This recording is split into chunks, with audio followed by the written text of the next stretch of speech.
What's going on, guys? I've got here a 2009 Honda Accord, and I'm using this car to point out to you the location of the blower motor relay, the blower motor fuse, and another fuse that's also important for that blower motor to work. I'm also going to show you how you can access the blower motor and get to the blower motor resistor. So we're going to begin by heading down and checking out fuse 16.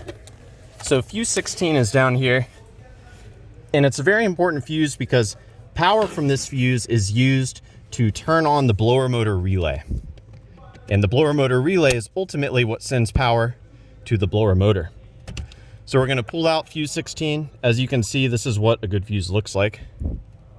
And let's go ahead and reinstall it. Now the other fuse and the blower motor relay is going to be under the hood.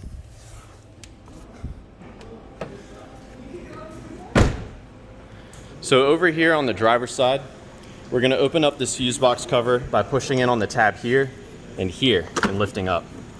And if you look at the back of the cover, you'll note there's some spare fuses and a puller. Now the blower motor fuse is this 40 amp J-case fuse. Power from this fuse is sent to the blower motor when the blower motor relay engages.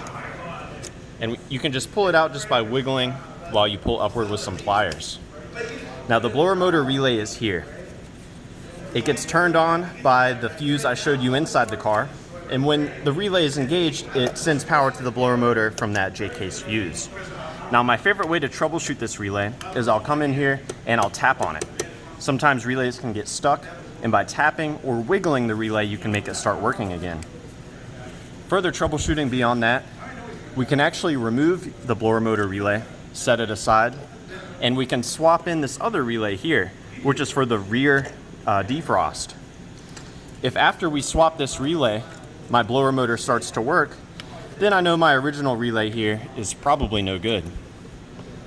Now let's go inside the car. I'll show you the actual blower motor and give you some more troubleshooting steps for that.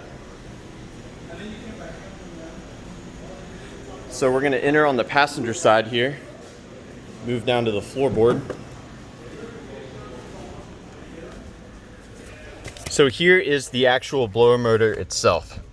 And much like the relay, my favorite way to troubleshoot this is I'll tap on this motor. If after I bang on it, the motor kicks on and starts working, then I know I may have a bad connection in here. Bad connections can also form at the connector to the blower motor. To inspect that, there are two Phillips screws that we're going to have to remove. One here on the front, and there's another one here on the back. And I went ahead and pre-loosened these so you guys don't have to sit here and watch me take them all the way out.